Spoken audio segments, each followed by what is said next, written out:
LinkedIn presents. Welcome to the Human Capital Innovations Podcast.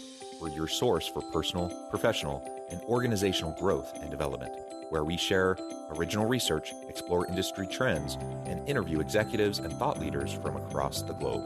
We hope you join us often for practitioner-oriented content around all things related to leadership, HR, talent management, organizational development, and change management. Maximize your personal and organizational potential with Human Capital Innovations Podcast.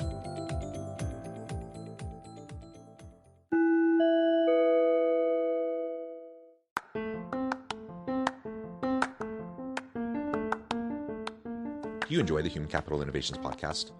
Enjoy ad-free listening by going to the Patreon page, and please consider contributing even at the producer or sponsorship level. And please leave a review. Thank you for your support.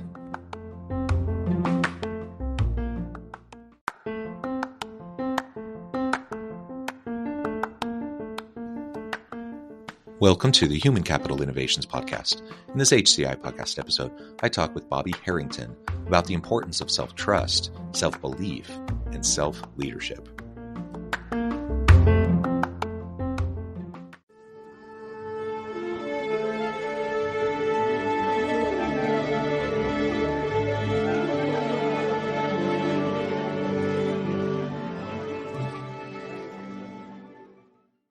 Bobby Harrington, welcome to the Human Capital Innovations Podcast. Thank you, John. Pleasure to be here. It is a pleasure to be with you. You're joining us from the Houston area in Texas. I'm south of Salt Lake City in Utah. And today we're going to be talking about self-leadership, self-trust and self-belief, and how that connects with self-leadership and why all of this is so important. As we get started, I wanted to share Bobby's bio with everybody.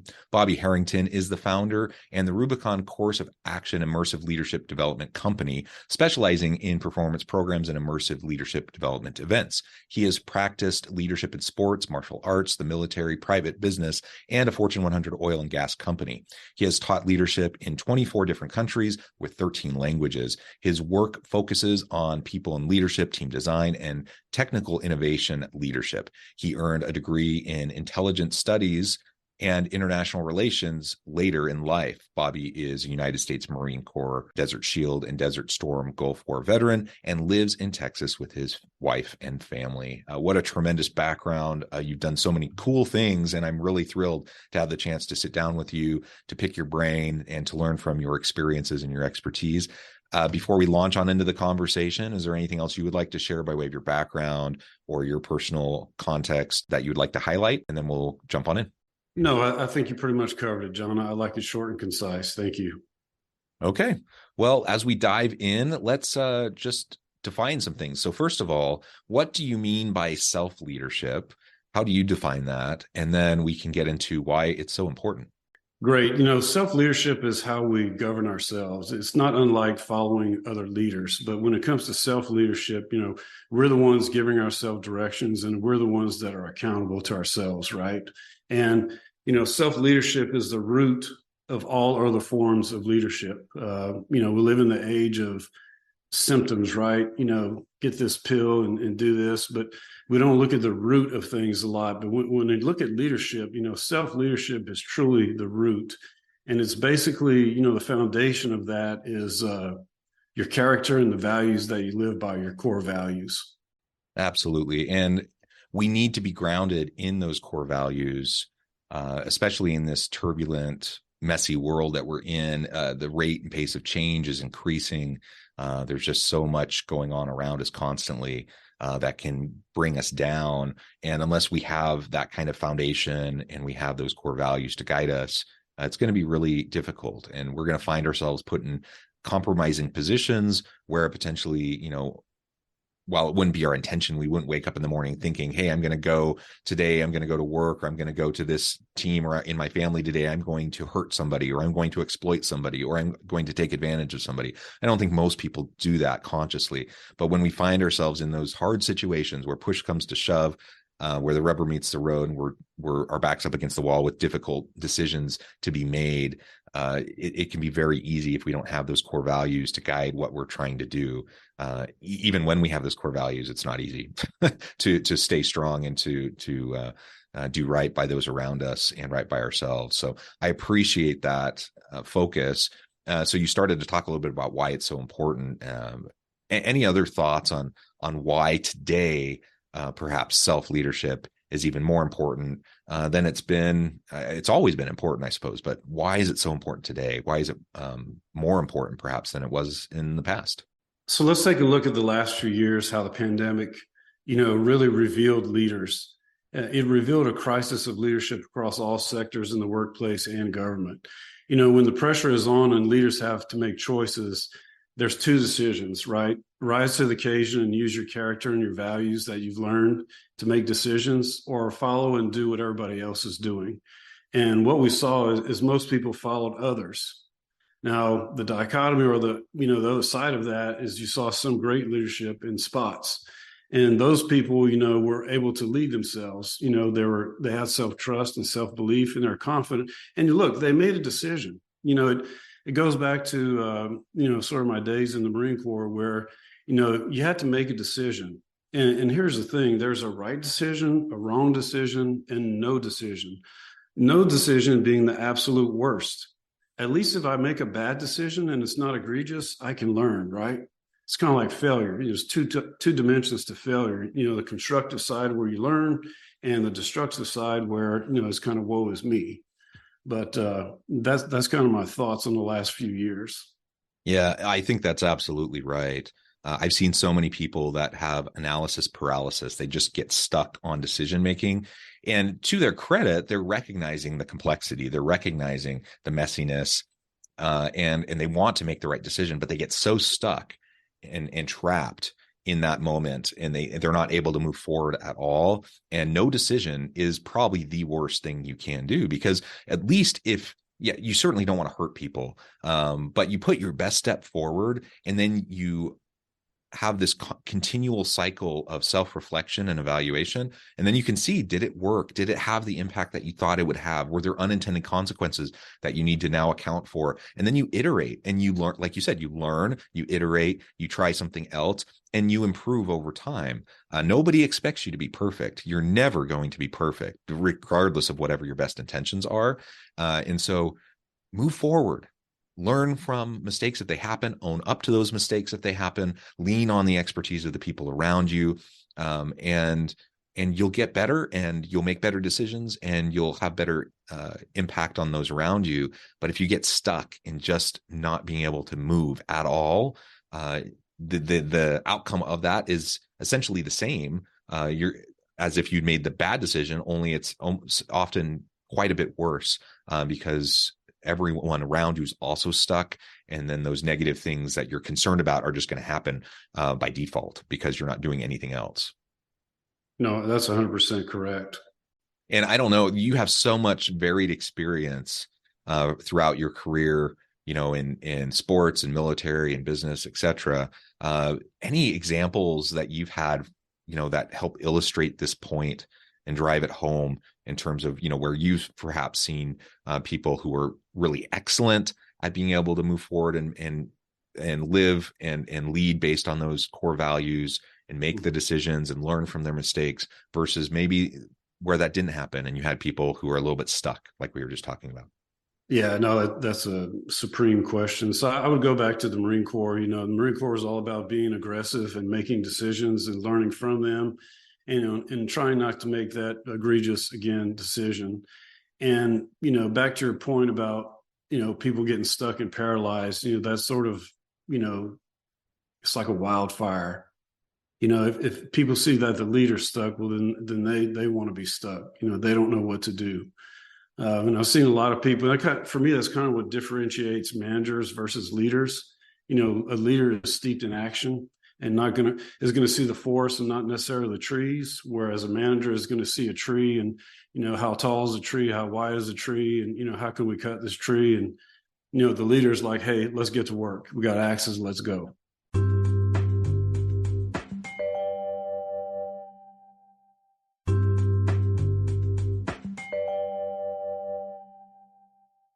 That was the Marine Corps. On the other side of that is sort of corporate America, right? The last company I worked in had about 58,000 people.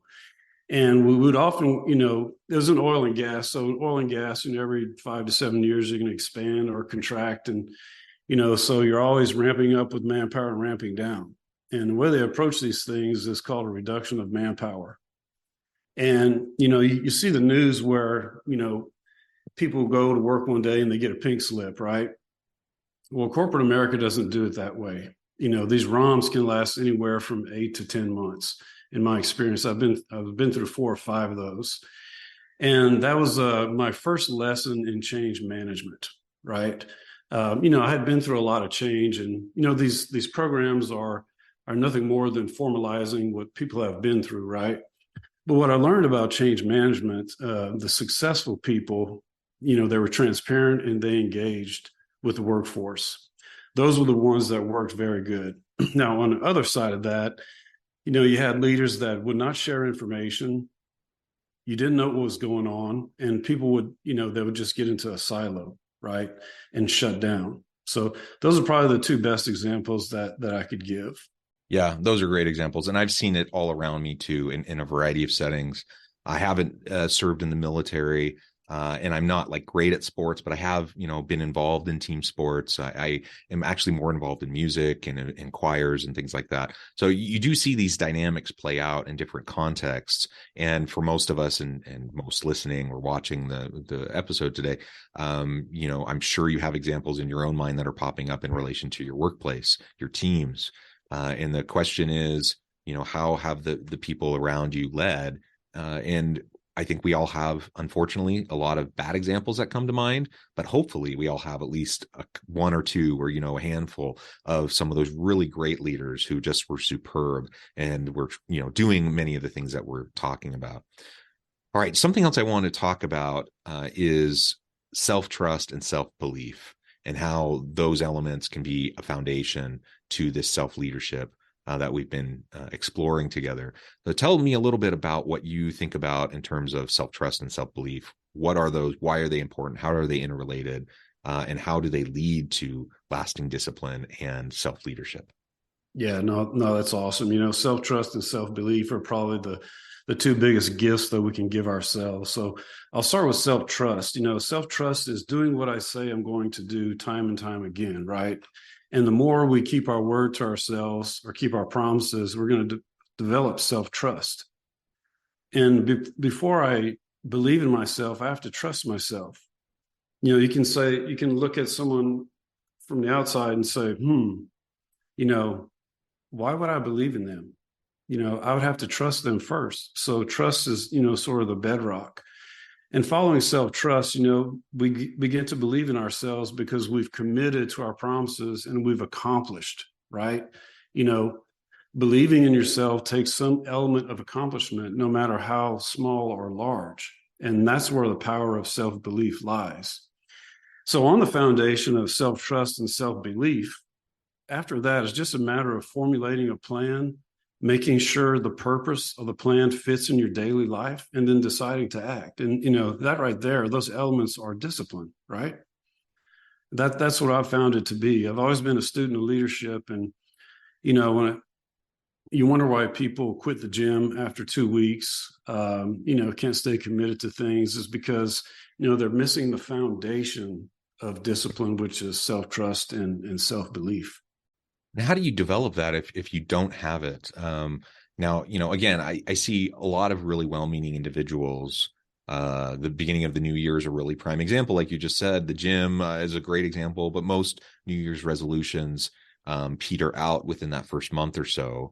And I find it really sad not because someone didn't end up going to the gym per se. Like but I wish, if they had set that, if they committed to themselves that they were going to do this, to try to see it through, it would be almost better if they hadn't made the goal in the first place, right? Because now they're doubting themselves and they're saying, oh, see, I can't do it. And that erodes on your self-confidence, your self-belief, your self-trust, your self-efficacy. And now you feel, more like you just have to react to the world around you as opposed to, really taking hold, taking the reins and driving your own decisions and your own successes. and failures. And so now that's not to say that you're not going to have setbacks. Of course, we all are, and you set goals and they don't always work out, and sometimes you have to recalibrate, et cetera. But I do have that concern, about people who maybe set goals that are beyond stretch goals that just aren't reasonable, and it's actually going to undermine their own confidence.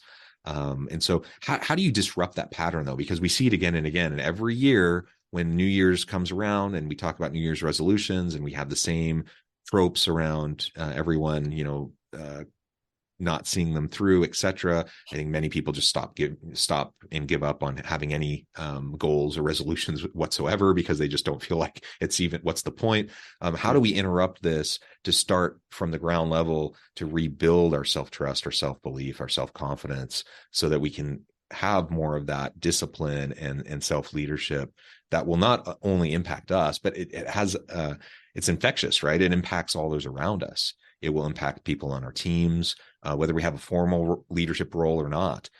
We will be leading because people will see how we behave and how we act and how we interact with them.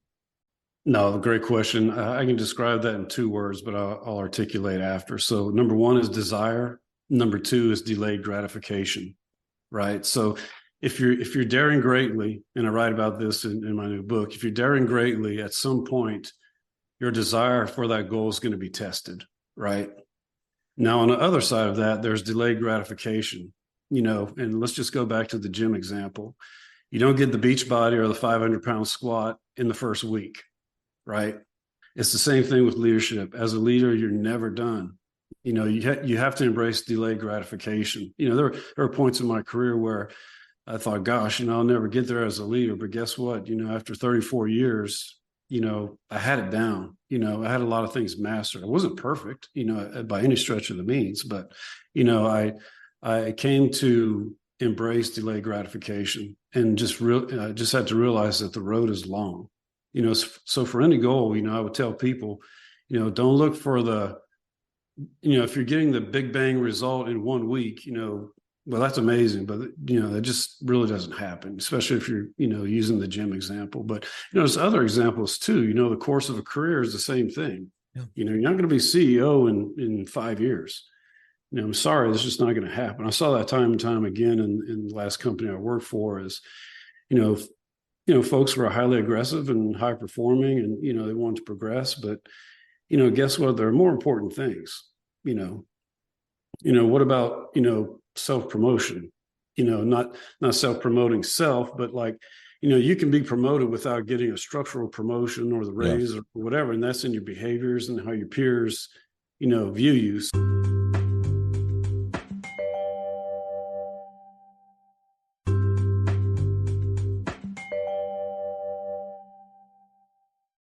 Yeah. So again, as we think about building that discipline with delayed gratification, it's an interesting thing, because in popular culture nowadays, we hear a lot about being your true authentic self and living in the moment and being present and mindful and all of those things. And I think sometimes, now people can have different opinions about all of those things I just said.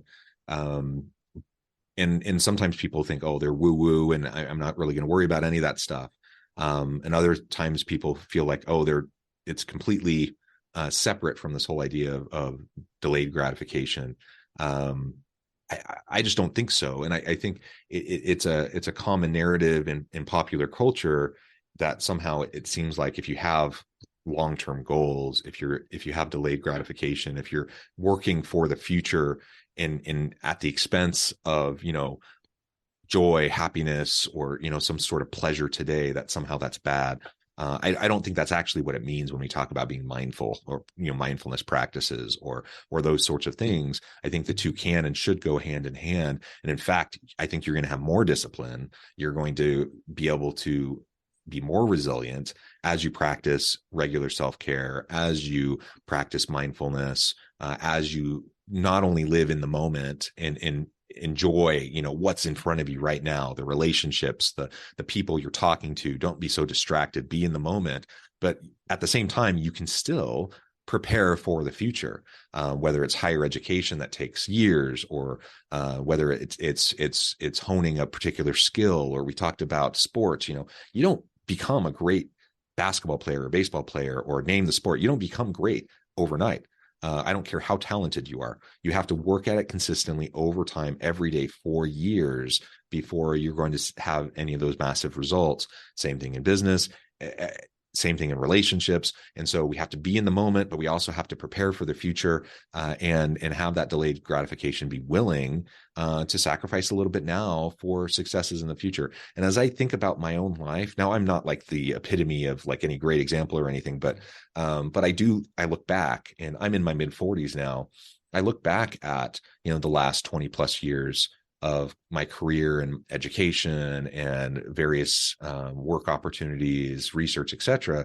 And I think, wow, there are a lot of things that things that I have opportunities with today that I wouldn't have opportunities to do had I not done certain things 10, 15, 20 years ago. That at the time, I just kind of had this hope that it might pay off. I had this hope that maybe it would have a positive influence on my future, but I didn't really know. And in some cases, I didn't even have a hope. I didn't even realize that it could potentially influence me in the future. And yet, as you consistently make those efforts over time, life starts to unfold before you, and new opportunities arise. And so we don't want to shortchange our future selves by not having more discipline and trying to build some self-confidence, sometimes from the ground up. Sometimes you hit rock bottom, you got to rebuild. That's okay. But just keep on trying, keep on learning, foster resilience. All of that, I think, will help us get to where we want to be. And that none of that means we're going to live a perfect life. None of that means we're always going to be happy. We're going to have our ups and downs. That's just part of the human condition. But as we practice some of the things you've been sharing with us today, I do think that overall, we will have more contentment and satisfaction. We will develop ourselves and our skills. We will have more meaningful relationships. We will do more meaningful work, et cetera, et cetera. And ultimately, that's going to lead to all sorts of things we can't even foresee, in our own futures. All experiences are a gift. And you're right. I've reached back to my Marine Corps days, which was 34 years ago, for lessons. Part of my book is on that. And in relation to goals, there's always a main goal, right? But that's the destination, right? It's all about breaking it down into manageable, smaller, micro goals. And if a person takes that perspective and works hard at each step, and I'll go back to my time in martial arts. I was in, Taekwondo, so there's a belt system. And, you weren't going to be a black belt in 1 year. Sorry, you got to put in your time. And, there was a lot of struggle. There was a lot of setbacks. Sometimes you don't pass a belt test, and, that's embarrassing and all that. But, all those things are teachers, and that, I had a setback in my corporate career, and I went back to, failing a belt test, or failing a private business. And I said, okay, I've been here before, and I'm going to pick myself up, dust myself off, and keep moving. So, people shouldn't look at failures as destructive, and I write about that in the book as well. There's a constructive side, failure and struggle are teachers. And if you let failure and struggle teach, you'll get better, guaranteed. Bobby, this has just been a really great conversation. I know we've only scratched the surface. The time has flown by. I need to let you go here in just a minute. But before we wrap things up for today, I wanted to give you a chance to share with the audience how they can connect with you, find out more about your work, your team, where they can find your book, and then give us the final word on the topic for today. Absolutely. So, folks can find me on LinkedIn. I'm on Facebook and Instagram. They can find the company at www.therubiconcoa.com. Again, that's therubiconcoa.com. We offer a range of services such as the Stronger You coaching program, where we coach young professionals and entrepreneurs and even executives, people who have had setbacks. I teach the things that we talked about today. We have live immersive leadership events that happen each quarter. I do business-to-business consulting, leadership, and also available to speak. And I guess, my final thoughts is, genuine self-improvement begins with an honest conversation. And the more honest we are with ourselves where we need to improve, the deeper the questions get. And that's good because we uncover blind spots that we might have overlooked. And, from that conversation, we can make a doable plan to improve because it's based on honesty, right? It's us talking to ourselves and not relying on any outside influence. Young professionals, entrepreneurs, whether leading yourself or leading others, learn to lead through change. Be transparent, maintain the engagement, maintain the rapport, and get past the shock of change as quick as possible and go right to exploration, right? Because there's no value in wallowing in the denial and the bargaining phases. Go right to exploration and build that resilience. And I'm here to help folks do that. So, John, thank you. Thank you so much, Bobby. This has just been a pleasure. I encourage the audience to reach out, get connected, find out more about what Bobby can do for you. Check out the book. And as always, I hope everyone can stay healthy and safe, that you can find meaning and purpose at work each and every day. And I hope you all have a great week. Do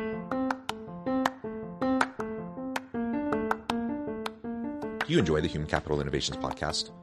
Enjoy ad-free listening by going to the Patreon page. And please consider contributing even at the producer or sponsorship level. And please leave a review. Thank you for your support.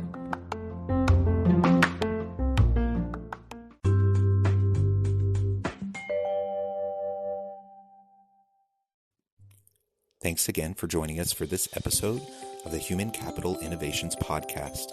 I hope you stay healthy and safe and that you have a great week.